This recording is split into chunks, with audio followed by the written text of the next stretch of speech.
Good evening, everybody, and welcome to a 5 or so minute video where we're going to be taking a closer look at the Corpus Christi Church here in Boscombe, in Dorset, just outside Bournemouth. Well, it's part of Bournemouth, it's a borough of Bournemouth. And we're going to follow a trend of taking a closer look at buildings in and around this region, because we have discovered that there is quite a bit going on here, and there would have been quite a bit going on at the time, but of course in a time, in the official timeline at least, that we're given, that can't possibly have been, for many reasons, including the lack of technical capabilities in the first place. But we'll talk about this church, and also I'm going to touch a little bit on Boscombe, because I think that works hand in hand and it illustrates the discrepancies.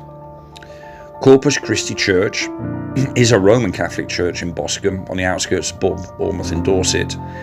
It's in the Diocese of Portsmouth and is served by the Society of Jesus. It is situated on St James's Square on the corner of Parkwood Road and Christchurch Road. It was founded in 1895, and from its 108-foot tall bell tower, it is possible, hold your breaths now, to see the Isle of Wight. Okay, well, I'm not going to go into too many of what lord and which bishop and all the rest of it decided to sponsor, pay, commission, whatever, for what brick, because I think they're all storylines that basically you can put to one side. What is particularly of interest, though, is the fact that, well, the very building you're looking at on these slides is made of bricks, and bricks only.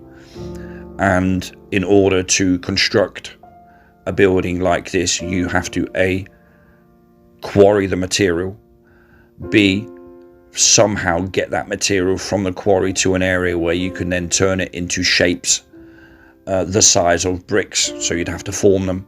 You had no mass production systems up until 1885, so it was all handmade on site.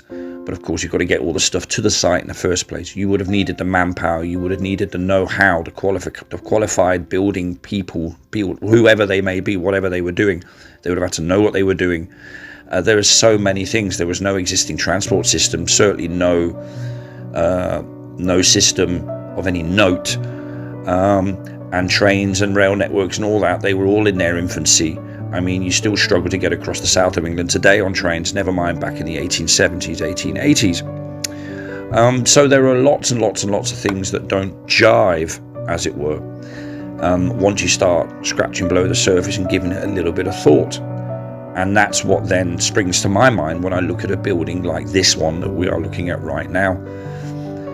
You know, as much as I could read on and on about the official narrative, the fact that building a building like this in this way, in the time that we're told is even possible, or even let's say an option to even comprehend as possibly the truth, is mind-boggling when I think about it now.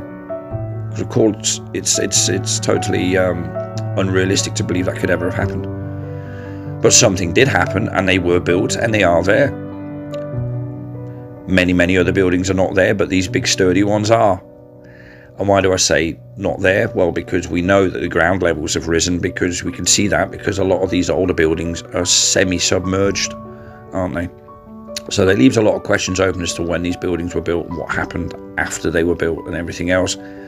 And of course, it doesn't surprise me then that it's those very buildings that remain standing should a cataclysmic event have happened, which no doubt it did, going by what we can see all around us in every single town throughout the world. Anyway, continuing with the Corpus Christi Church, because I don't want to go on about that too much now, but the building work of the church officially started in 1885, would you believe? Which is quite interesting. And again, it mentions a lot of bishops and people of renown, let's say, who were involved in the building project. None less than Bishop John Virtue, what a lovely name. He opened it in 1896. And of course then in 1926, with the further development of cameras and everything else, where you could photograph much more evidence, there was an enlargement of the church, and there was an extension fund open and all the rest of it. Now, I have looked through some other photography as well. The pictures you're seeing on the slideshow are the ones I took, and I can tell you now that you're looking at different churches when they're showing you them from different periods. Also, they were playing around with the population as well. So, for example, there will be certain sites that will tell you that the population, for example, of Boscombe had 244 houses back in 1880 or 1875, around about that period. Whereas you look at places like Wikipedia, and they'll tell you that, some parts, Boscombe particularly, only had a population of 282, for example, until 20-30 years later, where it shot up to just under 10,000. So again, lots of discrepancies there in terms of population. The first schools allegedly opened in the early 1870s, with a small school that was attached to that very building that we're talking about here. So again, it seems to me that the first go-to place were the large buildings, and then they attached the things that they needed to progress society, as it were, and to re-educate them, indoctrinate them, whatever you want to call it, or enlighten them to this new way of living, whatever it was they were doing back then. But yeah, that seems to be the way it was. So I thought that was quite interesting. By comparison, Folkestone, which is just down the road where the train station is, their population only went to half the size of that of Boscombe in the same period up until 1901. And quite interesting as well, 1886, so a year after the brick factories were up and running, Folkestone train station opened, changing its name from Boscombe train station in 1897 to what they're called Folkestone today. But anyway, that was just a little bit of background information in terms of Boscombe and Folkestone, which is right near this church, hence I'm mentioning them. The church is in Boscombe, but the nearest train station is Folkestone station. I am not going to go on any further in terms of reading the officialdom, because it's really pointless to do so. But what I am going to do is I'm going to apply for plans and building plans, or whatever any church or parish may have, to see what information I can get on not just the Corpus Christi Church, but the other surrounding churches of this region. There's a lot of them, but I'm going to go for the first 5 or 6 that are near where I live. And then I'm going to see. Now, I know a friend of mine has done this as well, and silence came the reply on his attempts, but I shall pick up the baton, as it were, and try as well, and see if there's any way I can get hold of anything at all.